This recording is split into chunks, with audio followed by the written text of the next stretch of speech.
Lads and lasses, lads and or lasses, what up? I'm Big Boned, your host for this party. With me, as every week, is people's sexiest man alive, or something like that. Mike Greinberg, how you doing? I'm Hey, doing good, buddy. Doing good. nice. Hey, buddy. Hey, you want to give the people some injury news, starts and sits, and streamers this week? I do, but let's do the intro first, bro. Well, that's what I was gonna say. Well, then let's get this party started.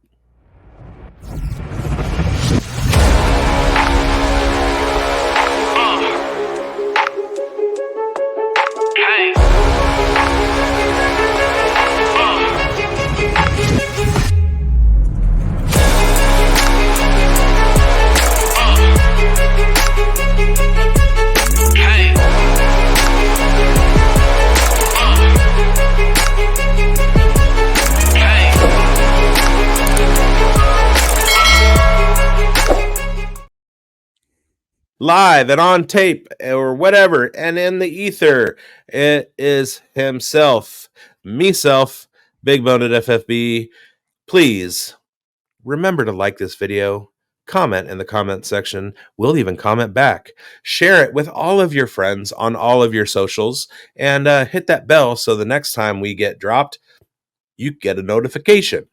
Let's get down to business, Mike. We had some more injuries in the NFL this week. More people going down, following on the footsteps of Kirk Cousins and his Achilles and whatever. But we do have some guys coming back, like Kyler Murray, and James Conner is right around the corner, and Justin Jefferson is right around the corner, and Devon Chan is right around the corner. So there are highs and lows in fantasy football, if you wouldn't believe it. And Mike Greinberg is here with the news. What's up, folks? How's Hit it him, going? Canadian. Yeah, let's do this. Well, Kyler Murray is back after making his 2023 debut this week for the Cardinals. Take on the Atlanta Falcons in a home game. Not expecting a big game from Kyler upon his return, as I think they will ease him back into actions, but it's great news for all the offensive weapons moving forward, like Marquise Brown, and wheels up for Trey McBride. What are your thoughts on that? I love Trey McBride. I do want to say I love the way you pronounce the word Falcon, because it's the Atlanta Falcons, but it's Yeah. the Millennium Falcon. So that's, you got that Millennium Falcon pronunciation, and that is great. Thank you, neighbor in the Great White North. Yeah, sorry. I'm a little rough on the edges because I pronounce things a little bit differently up here. No worries. Hey. All right. Well, we've got 4 buys this week and some big name quarterbacks to boot. So we've had the Chiefs, we have the Eagles, the Rams, and the Dolphins. So Mahomes, Hurts, Stafford, who may not be playing anyway, and then Tua all on buys. And we also have some big name, weapons as well. Kelsey, AJ Brown, Tyreek, Waddle, Mostert, Cup, Devonta Smith, Pacheco, Rice. I mean, the list goes on here, and we got a lot of guys on buys, man. Plus the injuries. Tough news. Yeah, those are premier players, and it's another Buymageddon. It's the second one of the year on top of all the injuries. There's only one solution, and you got to grind. You got to play the waiver wire. You got to use your fab. You got to maximize your waiver position if you're not playing with fab. You got to put in the work. And that's what separates the champions from the losers, is how much work you put in. You can't just draft a team and hope for the best unless you're playing best ball. But we play Dynasty, baby. So you need to be sending all your injury guys out for maybe a piece. Take that Nick Chubb that's sitting on your IR and move him for a draft pick, and maybe somebody that might spike in the next coming weeks and help your team make that push for the championship. You got to work. Well, I know somebody, for instance, is making a push. I got 17 notifications this afternoon, like literally, bing, bing, bing, trade block, trade block, trade block. Who could have that been? That was myself, and I also posted a message on there that was like, "Are you contending? Come take my players. Just give me draft picks and college guys, and we're good." And uh, there's an iron in the fire, as it were, already. So we'll see what next season brings in that league, and that's one where, like, if I remember correctly, I had Anthony Richardson. This week I have Stafford and Fields and somebody else, and I was trying to like go grab 2 waiver wire quarterbacks, but the waivers won't process because Fields was in my lineup, and so where I am in the standings, like, I'm going number 1 draft pick. And one of the things about Dynasty is figuring out that fulcrum, that point in the season where you can either keep working or you can just kind of bring your chips back into your pockets and start playing for next year. And that's, in a lot of leagues I'm like just under 500 or just over 500, just out of the playoffs or like in the playoffs. And so this week I did a lot of roster assessment where I went through and I was like, okay, what is my situation right now? And what do I need to do to either further myself? And 25 sleeper leagues or some such, there was only one where I'm just like, you know what? I got to just cash it all in now. And that was the Dynasty Pros Campus to Canton League. And it's disappointing because I'm amongst peers and I wanted to show out, but injuries just destroyed me. So what are you going to do? That's the way the cookie crumbles, my friend. Yeah, that's why we play. Exactly. Well, let's talk about injuries because you know what? That's all there is. Again? Yeah. Okay, so we have quarterback Daniel Jones for the New York Giants. He tore his ACL, season ending. Now they have, the lesser of the twins in the DeVito taking over. So let's see what happens there. The New York Giants have eggs for these trying times. I know it's a mess there. I feel bad for any Giant fan. Cam Akers is also done with the other Achilles that he tore this week. So now you're looking at Alexander Mattison taking back that role in a, his pretty minimal yards per carry. So I'm not expecting much for Mattison moving forward because he's just inefficient, but, he'll get the work. So, he will be playable at times, but he's not a league winner by any means. I have said it before, and I will say it again. As soon as Kevin O'Connell realizes that Ty Chandler and Kene Nwangwu should be the backfield in Minnesota, that'll help out your dynasty teams that you have those guys rostered on. So if you're not picking up Ty Chandler in this waiver round, shame on you. Yeah. Well, coming into week 9, Josh Downs was questionable with a knee injury, and it appears that it's the same knee he injured that caused him to miss the first quarter and the rest of the game in week 9. So I think he misses this week. The Colts have a bye in week 11, so I would think a week 12 return is the most likely situation because he hasn't practiced to start the week. Unfortunate. Yeah. And, we'll get into Josh Downs a little bit later. Yeah. We have an injury report with Dallas Goedert. He was ruled out in Sunday's game with a forearm injury, so we'll figure out after the bye what happens there. So we're not going to spend too much time here on it this week, but we'll see what happens. That would be a blow to a team that is going to be up against the Chiefs on a Monday night clash in a Super Bowl rematch. So that'll be an intriguing situation to monitor as we head in to week 11. I like Goddard, but second year of rostering him, my only shares are in redraft, and I wound up cutting bait because there's just guys on the waiver wire that are more consistent, and you got to go out and get yourself a Jake Ferguson or Luke Musgrave or somebody like that, Logan Thomas. They're just sitting there waiting for you. They want you to take their points where you have Dallas Goedert. So scuttlebucked. Right? Yep. All right. So Treylon Burks, concussion, that looked ugly. He exited the game with that late concussion. Burks needed a stretcher to be taken off the field. He was diagnosed with a concussion, and it's not looking good for this week. It looks unlikely, but you never know. It is a juicy matchup. So if he does play, he might be, somewhat flex worthy, but it's not looking good for him this week. No, Pig Suey. Treylon Burks is one of my favorite players, and I just need somebody to send a chopper into Nashville and rescue him from the Tennessee Titans. Put him on a high profile offense that will throw the ball to him a lot and let him catch it with a good, competent quarterback. Maybe Treylon Burks is my next rant now that Josh McDaniels isn't here for me to kick around anymore. Well, speaking of choppers, another one was landing on the field there to pick up KJ Osborne after he suffered a concussion and was ruled out in that game against Atlanta Falcons. Similar to Burks, I'd be surprised if he played this week in Week 10, but we'll see what happens. Yep, rip KJ. I mean, so much potential is there, just never gets the opportunity that he needs to fully break out. Yeah, again, a couple monsters here. Jamar Chase with a back injury, landed hard on his back trying to catch a 50-50 ball on Sunday. Chase exited briefly before returning and was seen on the sidelines with a heating pad and massaging wrap around his back.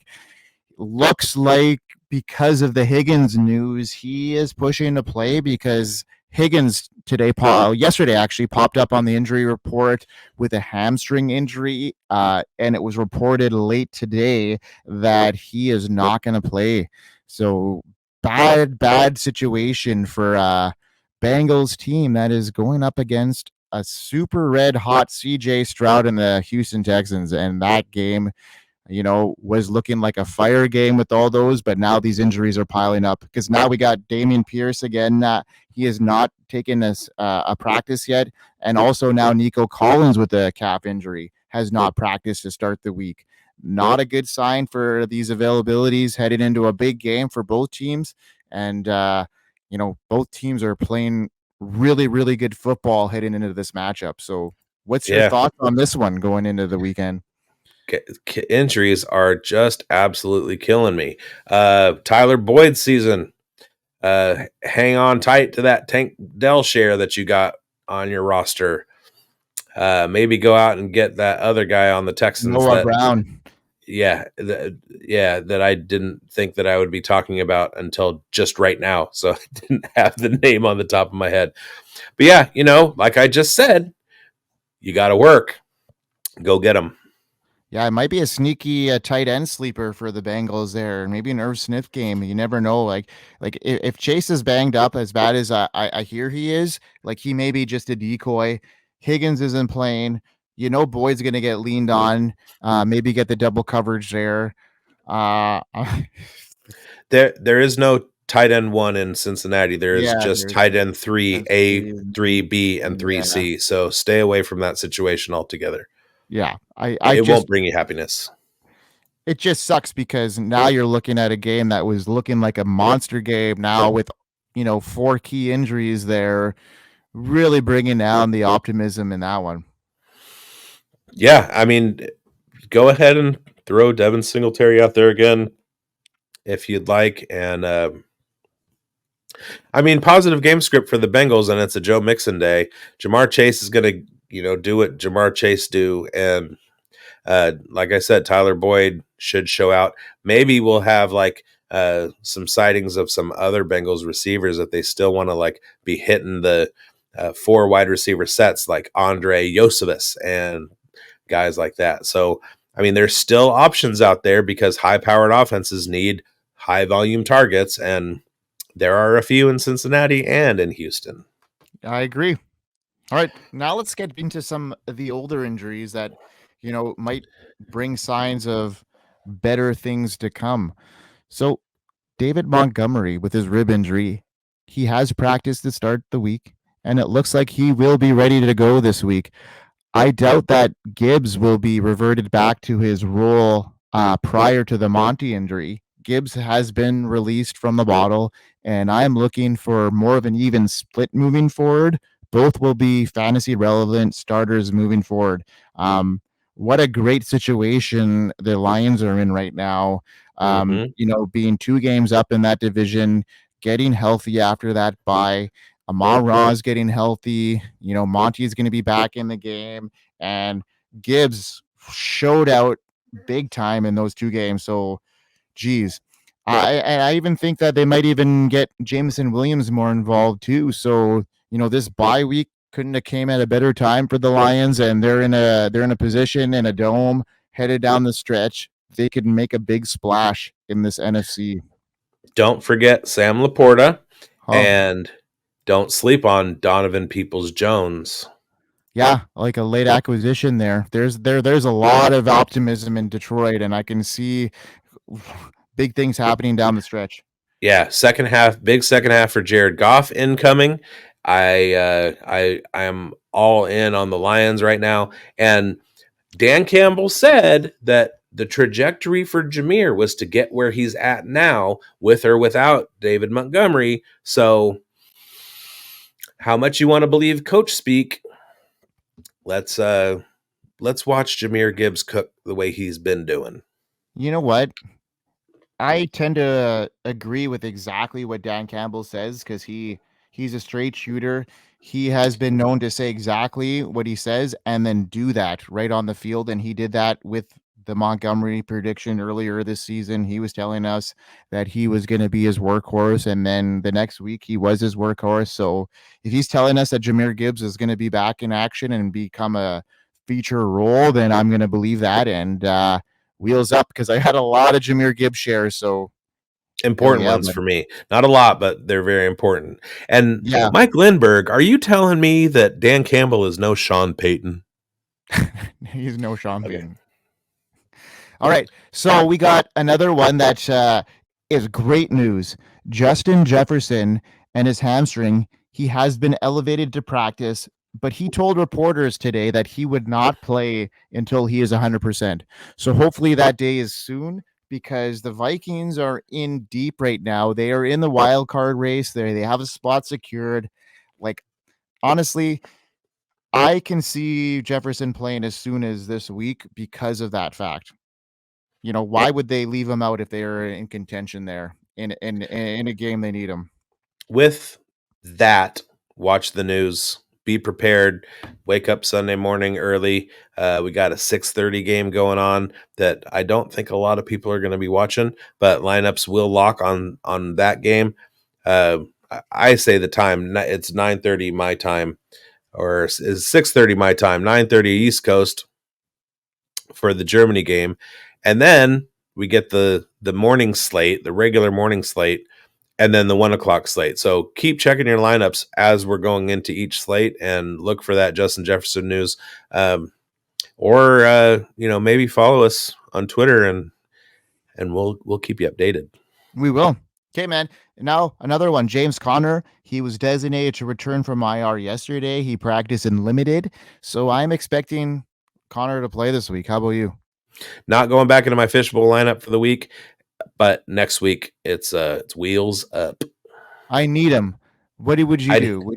Would you play Josh Downs or James Conner James this week? Conner. If James Conner's playing, I'm playing Yeah, James Conner. you And have to, right? yeah. Okay, so next one is Curtis Samuel with his turf toe. He was back in limited fashion, so he should play. Although this Dotson emergence should put a wrench in Samuel getting back to his normal workload, do you think he gets back to his old ways, or has Dotson showed enough to move past him in the pecking order?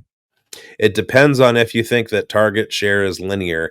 And Samuel is another one of my fishbowl guys that helped me in the early part of the season when Dotson wasn't really showing much. And I don't know what to expect at this point because they've played trade off so much. But it looks like Sam Howell is getting to the point where he's going to be throwing 40 to 45 balls a game, which means that there is enough of a share for everybody. I love that. I called that early in the year. I was super big on the Dotson train, and I was pretty depressed after week 7, but then week 8 rolled around and his big game showed up, and then he followed it up last week with another one. And I see that that offense coming down with the loss of, Sweat and Chase Young. Like, their defense is pretty vulnerable, and their passing attack is ready to rock. So, like you said, they're going to pass the ball like crazy, and I think all three of them can eat. Yes. And Logan Thomas. Yes, agreed. And he was about to be my streamer of the week, but I refrained on that because he's a top 12 guy now, I'd have to say. Sure. All right, so Drake London with his groin returned to practice and is trending in the right direction. Look for London to finally get the piece of the pie that he missed this week. So hopefully Heineke can lead London into a breakout in the final stretch of the season. Yes, sir. And the twin tight end attack of the Atlanta Falcons. And I have just unplanted my flag of Van Jefferson for the second time with the second team this season. Don't bring up old affairs, okay? I was posting about it last week. Yeah. Well, I was thinking about it. Heineke, Van Jefferson. Van Jefferson saw a target increase in his third week with the Falcons, and then last week, which should have been his coming out party, he again didn't get the targets. So every time he pulls me right back in, but I'm out now. You're again. Out? Okay. Again. Let's stay out. Okay. So if you ever decide to revisit that, just please have me as an intervention. Okay. Yes, I will chat you. Hey, Mike, should I pick up Van Jefferson again? And then you slap me through my phone. Okay, I will do so. All right, man. Let's take us into the next segment, my friend. Hey, guess what? It's time for the Studley and Dudley calls of the week. And I don't want to talk about it. I have to. So I'm going to change it up this week because I'm all about change ups and cheating, and that's what we're doing. I'm going to start with my Dudleys this week so I can end this segment on a somewhat positive note. Gabe Davis, Zay Flowers, and Devontae Adams, my trio of sadness, were terrible calls. Gabe Davis had 0 catches, and as a first-time Davis owner, I was out on him for all of his career until last week. I now realize what Twitter was trying to tell me all along. He's just one of those frustrating guys that does nothing in your lineup and spikes when he's on your bench. And I don't want to deal with that anymore. The Ravens forgot that Zay Flowers was a person that exists when he was their target leader, and Devontae was a bad call too. The Giants had him defended really well. Kudos to the only thing that team did right besides hand the ball off to Saquon. I'm sorry about your week last week. It happens to the best of us. I had a great week, but those start calls were not good. Okay, well, I'll get into my Dudley call. So I've been heating up and catching my groove when my worst call and my Dudley call of last week was telling you to sit JSN. He had 6 receptions for 62 yards, a decent game for JSN, definitely not worth a sit. So I will take the L on that call. Hey, Brendan, do you know what your Studley call of the week was last week? Of course I know him. He's me. All right, I'm going to cheat. I'm cheating. I like to do that. But last week, I gave you QB11, Derek Kerr, RB3, Josh Jacobs, Defense 4, the Oakland Raiders of Las Vegas, Aiden O'Connell, who finished in the Superflex conversation, QB23, the tight end 8 in Dalton Kincaid, although he was the second best Dalton to start at tight end last week. I just mixed up the last names or something. And I told you to sit Josh Downs. And I made the playoffs in the Scott Fish Bowl and secured a guest spot to open for stand-up comedian Billy Wayne Davis in the future. So this week, I'm feeling pretty to Studley. Good I for am my you. Studley call of the week. You are a stud. My stud muffin partner. Let's do this. Okay, well, my Studley Grindberg's Studley call was starting Rashad White versus the Texans, who ran 20 times for 73 yards, 2 touchdowns, and had 4 receptions for 46 yards. Woo! Yeah, buddy. I had a couple honorable mentions with Jahan Dotson going 4 for 69 and a touchdown. So, another touchdown in his belt. I had Rashi Rice. He scored a touchdown. I told you to sit Roshan Johnson, who had 2 carries for 6 yards, 1 reception for 9 yards. Boom. And then I also told you to sit Hollywood Brown, who had 4 receptions for 24 yards. So some big calls. Hopefully you took my advice last week and probably ended up winning your week because of it. Well, I had Hollywood Brown too. I just moved off of it to take somebody else like Devontae. Or not Devontae, because it was a set. But I had him too. You just beat me to it. But I'm sorry, pal. We had the same analysis. We All did. right. Let's get down to some starts and sets. My first start this week is a rookie wide receiver, as we are at the halfway point of the season, more or less.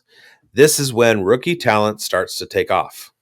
There is one rookie that was able to hop in after a teammate's injury in week 7. Hint, hint. I'm leading you to the water. And he led the team in targets for the second time this season. Last week, he was 1 target shy of his other teammates' league. Oh, there's 3 of them.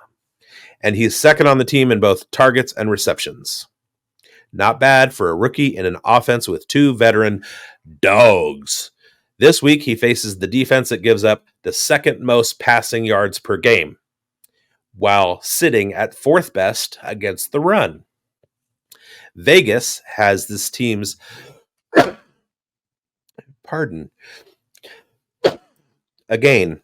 Vegas has this team's projected total at 4th this week, sandwiched right between the Bengals and the Lions, who are 2 very prolific offenses that are in good matchups. Start this rookie 3rd wide receiver who sits as a flex 10 on the season and expect a wide receiver to finish. I'm talking, of course, about Pittsburgh Pirates outfielder Kanan Smith-Njigba's brother, Jackson. Love it. Great call. He's heating up at the right time. I knew last week was a tough matchup. This week he is in for a juicy one, and I think it's wheels up for him headed into the final stretch of the season. He is going to finish as, a really strong force headed into the final stretch here. I know a lot of people who spent really high draft capital in their rookie drafts who sure the hell hope so. Exactly. All right. So my first start of the week is Mike Evans versus the Titans. After a shootout against the Texans, the Bucs will be looking to bounce back after that heartbreaker ender where Baker Mayfield did whatever he could to win that game. Too bad that defense let them down. Now the Bucs get another juicy matchup versus the Titans, which could turn into another shootout. The Titans are a mid-range team versus the pass, giving up an average of 221 yards per game. Mayfield should look Evans' way often in a game that has the potential to be a shootout. I'm looking for Mike Evans to once again finish this week as a top 15 wide receiver. It feels like every time you forget about Mike Evans and turn around, he's got himself another 1,000-yard season. Way to go on 10 in a row for Mr. Mike Evans. That's a Hall of Fame career if I've ever seen one. And helped push me into the Fishbowl playoffs as my wide receiver 1 in that draft because I faded wide receivers until I got down to Mike Evans, and it paid off in quarterbacks, tight ends, and running backs. So thank you, Mike. All right, my next start. I'm going to do a little call and response. When I say green, you say bay. Green, bay. Hey. Green, bay. When I say green, you say... Never mind. Okay, nobody does that. Are the Packers good? No. Is anybody on that team having a good season? Also, no. Are they going to beat the Steelers? I would bet money they don't. Are the Steelers good? maybe Yeah, I think they are. ish. Ish. I brought them up last week and said I don't know what it is about the Steelers, but I always think they're bad, and then I turn around and they're 5-3 or whatever. However good they may be, Kenny Pickett will keep Green Bay in the game. Jordan Love will have to play from behind. He'll be throwing a lot to Aaron Jones. Fingers crossed. And my start, Romeo Doubs. Now, this is Dobbs' debut as a start for me in his 21st career game. It took me 21 games to get on the Dobbs train. I have absolutely zero faith in him, but he is the Packers' target hog, which may just be Jordan Love's problem. His catch rate is just eluding me 55%, which may just be the problem with Jordan Love. But he has 25% of the Packers' air yards, 21% of the team targets, a 10 plus yard average depth of target. He's targeted on 23% of his routes run, which means in a high volume game, Dobbs gets to benefit from that high volume, which when the Packers are bad, he sits easily in the wide receiver 4 range for the season and should be your second or third flex, which does mean that, much to my chagrin and to raise my ire, he has been an absolute value at ADP so far this season, and now I am now targeting him, and I hate everything. I love it. I love it. I love it. I love it. You know what? It should happen. That game on the road, they are going to need to rely on somebody, and I think what little Jordan Love has created this year was on the back of Romeo Doubs. So I think that's a good situation in a game that might not see a whole lot of passing, but I think the little that'll happen, you're going to see some Doubs action. So good call on that. All right. So my second start of the week is Ramondre Stevenson versus the Colts. Stevenson has disappointed most fantasy managers to start this year, especially when we factor in the lofty draft capital managers spent to acquire this asset. Stevenson is the RB19 this year, and he was drafted as a top 10 back. 0. Yeah. Sorry, go ahead. Stevenson's has had competition in this backfield as Zeke has been vulturing goal line snaps and TDs. Stevenson is finally hitting his stride and has done really well in the last 3 of the last 4 weeks. During that 4-week span, he's averaging 15.6 full PPR points per game.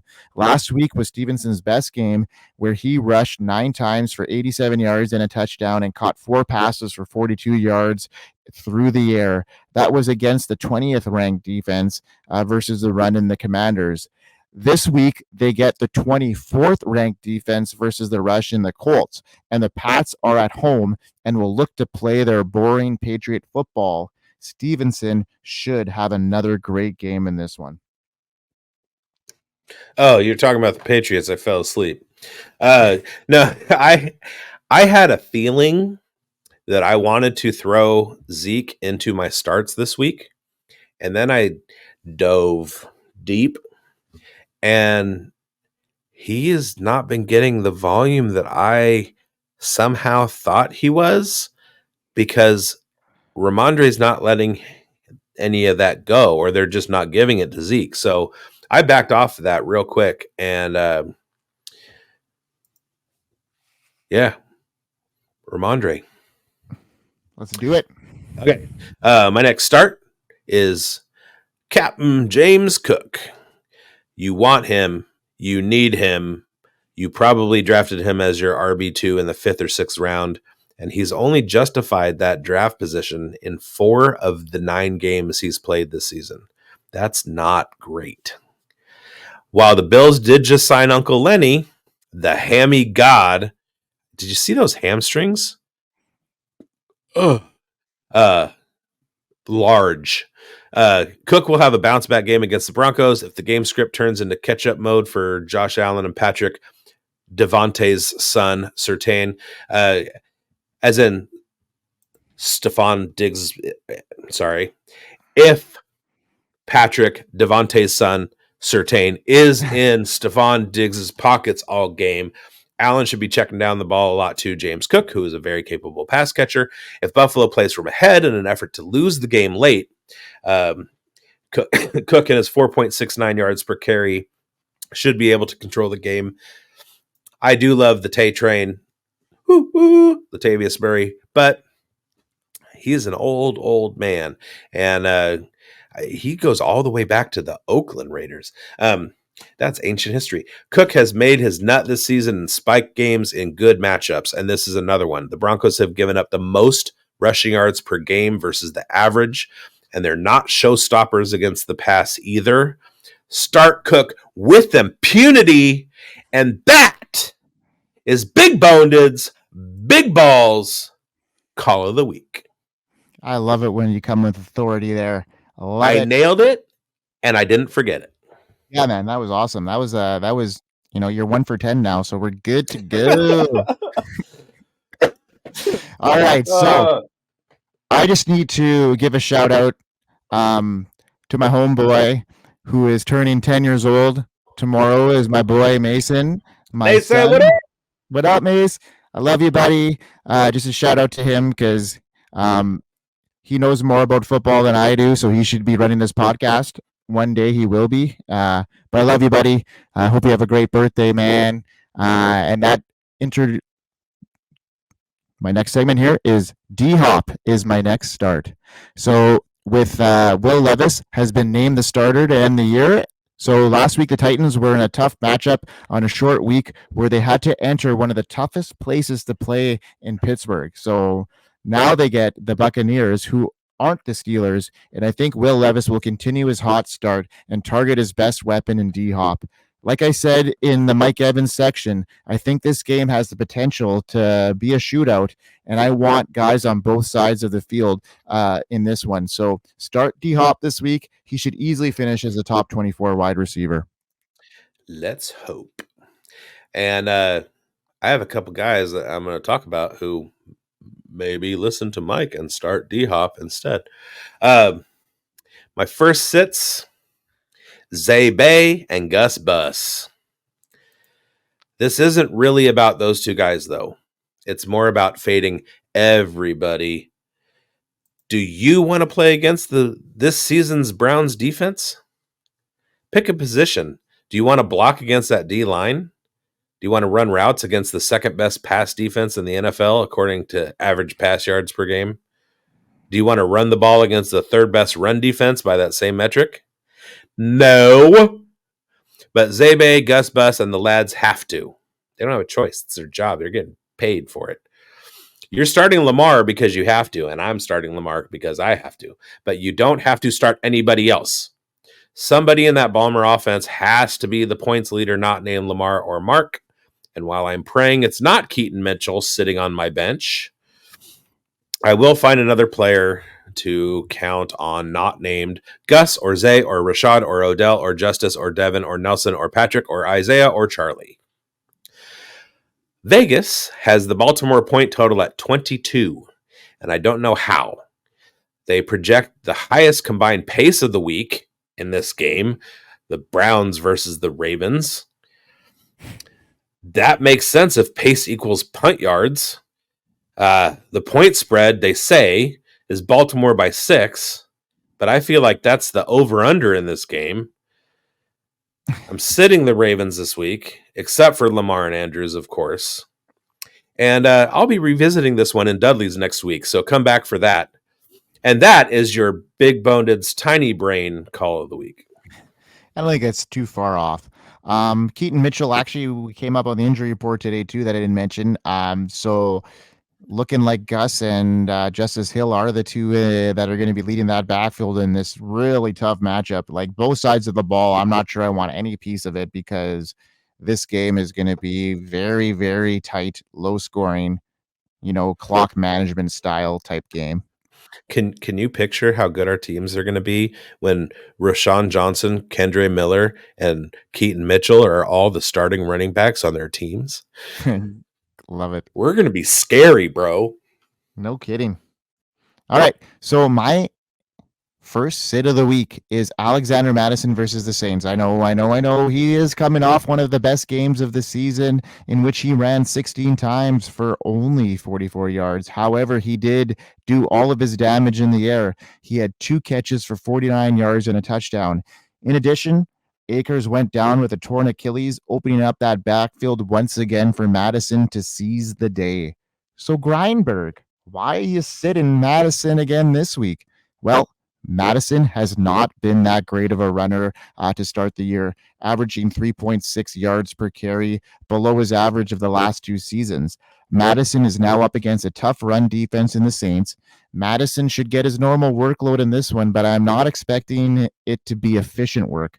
Look for Madison to disappoint this week after a great showing in week 9. You know who he can't disappoint?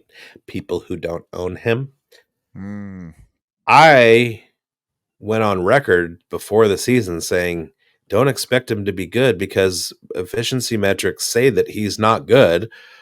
And he's not even as good as he was before when the efficiency metrics were saying that he's not good. Shocking. A shocker. All right. So, pop quiz, hot shot. All right. Oh. So, Mike Lemberg, you are traipsing through the ranch lands of Alberta and you're looking for a nice beef to poach. Mhm. And you're thirsty because that hot Alberta sun is beating down on you. You're in the higher latitudes, baby. That sun is close. So you come upon a well and you dip a ladle in it, and it's the best water you've ever had in your life. It's from a natural aquifer. So, of course it's good, crystal clear and refreshing. So you traipse through some more ranch lands and you still haven't found that perfect cow, but you start to become a little bit parched. So what do? You go back to that well. That well for me is the Ravens and Browns game. I'm sitting Jerome Ford. Now, I will invite you to hop in the Wayback Machine and travel back through the tendrils of time, all the way to that moment in antiquity when I was talking about the Browns defense before. Do you remember that, Mike? Of course I do. I hope so. It was only like 3 minutes ago. All right. Well, the Ravens defense is also good. They are allowing 18 yards per game, fewer rushing average 18 yards per game, fewer rushing yards than average. And while Jerome Ford has filled in quite admirably in Nick Chubb's absence, I feel like this game will be a tough slog for Ford, and I will be revisiting this one in Dudley's next week as well. Well, you know what? I love your analogy about the Alberta water because, I lived there for a couple of years in northern Alberta of all places. So it's ironic that you mentioned that of things. So I know you hit the chords perfectly there, my friend. So hopefully you hit the chords right on that Jerome Ford call. Yeah, So better. yeah. So my next sit is George Pickens versus the Packers. Are we going to be going back and forth on this all year? We might be. I'm kidding. Yeah, he's boomer bust. Well, the Steelers are at home and are up against the lonely Packers. The Steelers are a dynamite at home, and they should be looking to win the possession game in a low-scoring, boring affair. Look for a healthy, short passing game to Deontay Johnson and a real heavy dose of Najee Harris. I would expect and would be surprised if Pickens was hot this week. Mike Tomlin does not like shenanigans, and it may try to prove a point after what happened on the sidelines last week. Either way, with the decrease in target share since Deontay has returned and the low-scoring, run-heavy game script, I am sitting George Pickens in this one. You're going to need to rely on a contested catch, boomer bust play, and I'm not sure it's going to happen against Jair Alexander in that secondary. Wait, were you just talking about Gabe Davis? I already took. Oh no, George Pickens. Okay. Pickens, yeah. Do you know what I hate more than anything else in the world, Mike? Yes. Steelers? No. Guess again. Sitting one of your players. No, guess again.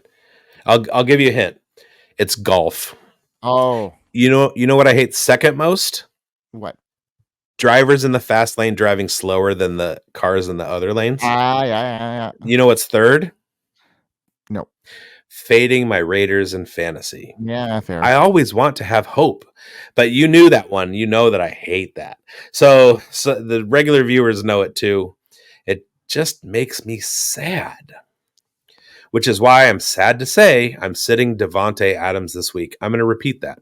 I am sitting Davante Adams this week. In the last 5 weeks, Davante Adams has finished as the PPR wide receiver 45, 69, nice. 24, also nice. 148. That's not 148. That's 100 and wide receiver 48. Not nice. Not nice. Twice. Nice. In fact, he's only had more than 7 targets in one of those weeks, and you can probably surmise that that was his wide receiver 24 finish. Now, not to beat a dead horse, but those finishes were a combined result of the Raiders' former head coach, who shall remain nameless, and their former starting quarterback, who happens to be the most handsome man in the NFL, but I'm not going to say his name. You can try and figure that one out on your own. Well, there's a new reason in town to fade Davante. It's a good one. It's that the Raiders system has a quarterback now that can spread the ball around and also throw deep. That opens things up for Josh Jacobs to run the ball because the defense is not stacking the box with a single high safety shell. And they can it controls the game with Jacobs' run game, in addition to having weapons other than Davante Adams, like we saw last week. It turns out that the Raiders actually do have what some people call weapons. Jacoby Myers, a career slot receiver until the former head coach got a hold of him and tried to make him play outside. He's a good slot receiver, and he actually excels there. That's a round peg in a round hole, Josh.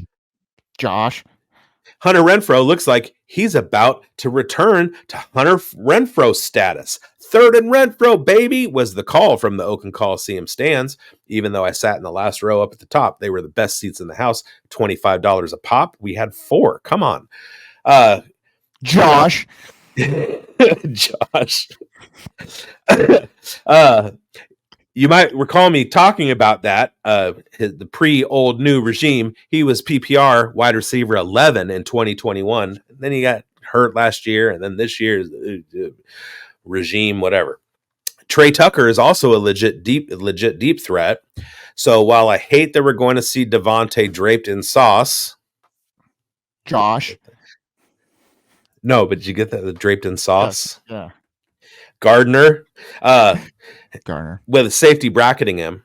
So Gardner in his pocket, safety bracket. O'Connell has other options. Overall, the Jets have the 3rd best pass defense in average yards per game, and I don't think whatever they get will come from Adams. And I'll be revisiting this one in Dudley's next week. Stop saying that, man. You're jinxing yourself here. Okay. So, well, it's up to the viewer to decide. Interpret it. Yeah. So my last sit is Amari Cooper versus the Ravens in a huge AFC North battle that will certainly have playoff implications. The Browns head into Baltimore on Sunday to face the red-hot Ravens and their top-tier defense, who are extremely tough against the pass, giving up the 2nd least passing yards per game. Additionally, Deshaun Watson is heading into only his 2nd game returning from his shoulder injury, and he will face a much tougher test than he did in Week 9 when he faced the Seattle Seahawks. Watson will have a hard time on Sunday on the road, and Cooper will struggle because of it. Cooper is more of a wide receiver 3 flex play this week than he is a wide receiver 2 that he was drafted at. Somebody in our Dynasty Pros Campus to Canton League put Amari Cooper on the waiver wire today. Waiver wire? What? Okay. Full disclosure, I had a really late night in San Francisco last night. We went to see this comedy show, got back super late, got 2 hours of sleep, pretty drunk because I had been sampling Irish whiskeys at an Irish pub, and then had a 2-drink minimum at the comedy club. One of those was a very healthy martini. I always get 3 olives because, you got to have, some of that nutritional intake. And then I had to get up at 4:00 in the morning to take my girlfriend to the airport. And then I came back and I couldn't sleep. So I wound up just popping out of bed and just like writing all day and recorded a podcast. And I worked instead of sleep. So it's 8:00 at night on the West Coast and I'm kind of loopy right now. So that explains a little bit of what is going on and why I mixed up waiver wire and trade block. What was wrong with me? All right, let's get to some streams and tell everybody where to find us and get the heck out of here so I can go finish watching this barn burner of a Bears Panthers tilt, which my first defense to stream was the Bears, and I don't know how that's going because I don't have the TV going in this room. It's back in the other room.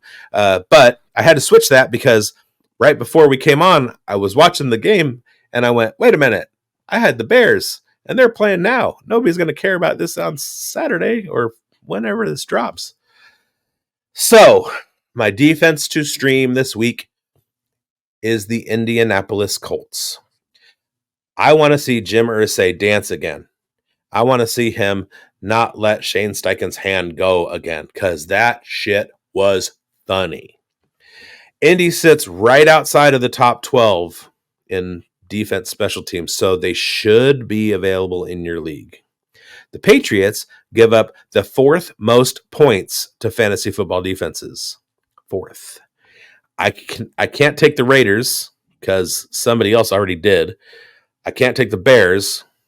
So, Mike, stop horsing around and go grab the Colts. I love it. I love it. I'm sorry. I keep sniping you. You just got to get into this doc a day or two earlier, and then you'll have your picks. No. All right. I'd rather get sniped. Yeah. My streamer defense of the week is the Raiders versus the Jets. If you watch Zach Wilson on Monday night get sacked time after time, you'd be betting on much of the same happening this week when Zach Wilson and that offensive line faces Max Crosby and the Las Vegas Raiders coming off their best game of the year. I am looking for another strong showing from the Raiders defensive line in this one, and it should be a low-scoring affair. You know what? As a defensive player in my football heyday, I've always preferred defensive players. My favorite player of all time is Lester Hayes, who was a cornerback. My personal favorite player is Mike Wise, who was a defensive end, Howie Long's backup. I made a statement in my Monday Meltdown podcast that I posed this to like other Raiders talkers that we were talking. I am going to go out on a limb and say that in the 40-ish years that I have been watching the Raiders and their travels from Oakland to Los Angeles, back to Oakland, and then to Las Vegas, Max Crosby is the best defensive player that I've ever seen on the field rostered for the Silver and Black. Period. If he's not the Depoy this year and his name is not officially changed to Dr. Depoy, Max Crosby, there are shenanigans afoot. That dude is on the field for every single snap. He doesn't leave games, and he stops the run as well as pressures the quarterback and gets sacks. You can look at the counting stats and say, oh, this guy's leading and blah, blah, blah. But the bottom line between Nick Bosa and TJ Watt, and they're not on the field all the time. They get taken out for run fits, and Max Crosby does not, and he gets his tackles for loss and all that stuff. He plays all the snaps. He is your Depoy. He's your Depoy halfway into the season. He was your Depoy last year, and he's going to be Depoy at the end of this year. Dr. Depoy Max Crosby. The other thing is that my favorite comic book of all time was an early Image title. Anybody who knows comic books knows that Image was started by guys from Marvel or DC that broke off. All these artists, Jim Lee, all these other guys. Sam Keith is my favorite artist of all time. He had a comic book called The Max, spelled with 2 X's. So when you are writing Dr. Depoy Max Crosby, please spell it with 2 X's. And I want Sam Keith to do a mashup where The Max is dressed in a 98 black Crosby jersey, because I think that would be super dope. Also, go to Amazon Prime Video and you can get the MTV animated series, The Max, for like $20 and watch it. And it's really, really good. It's from the 90s. And yeah, you can see The Max right there. That's issue number 1. I have every issue and it's great. Also, look up Sam Kieth, Kieth, on the internet. Almost all of his art is on his website and it's all free to like download and look at. He's done Batman crossovers and all kinds of stuff. He's the best artist in the comic book industry, in the history of the comic book industry. So check that out if you like cool things, nerd. So hopefully they got another case of cigars in that dressing room this weekend when they can potentially get another win. Yeah, the most disappointing thing for, and this is really saying something. The most disappointing thing for me from Josh McDaniels firing to Monday night, Tuesday morning, is that in all of the talk and the Raiders' performance and everything, not once did anybody tell me what the kind of cigars that Max bought for everybody was. Were they Cohibas? Were they some kind of Romeo Gloria, and Juliet's? Who knows? Yeah, Romeo y Julieta. Were they cows? Were they acids? Like what? And it's CAO, cow, not COW. Anyway, what the? I mean, you buy 100 cigars and you're making millions of dollars. They got to be good ones.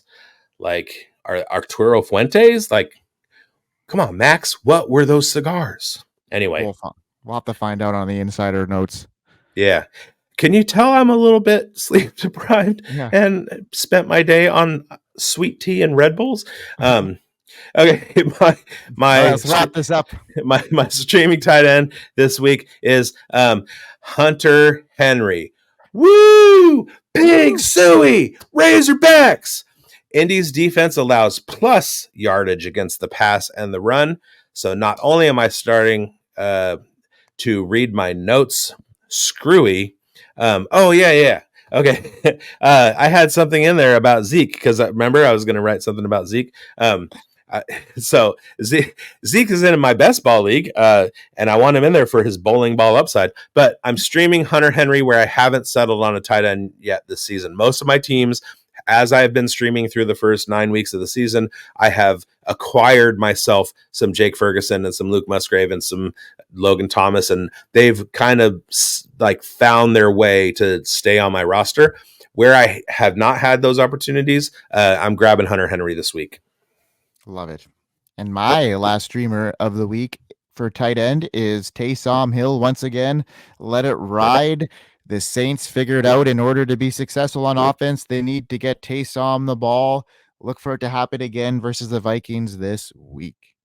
There's only 2 more pieces to the Saints puzzle, and I don't remember if it was on the weekend warm-up when I was talking about it takes offenses, half the season with their new quarterback and all that to start getting going. But there's 2 pieces. Number 1, stop running Derek Carr on 4th and 1. And this is from a Derek Carr lover.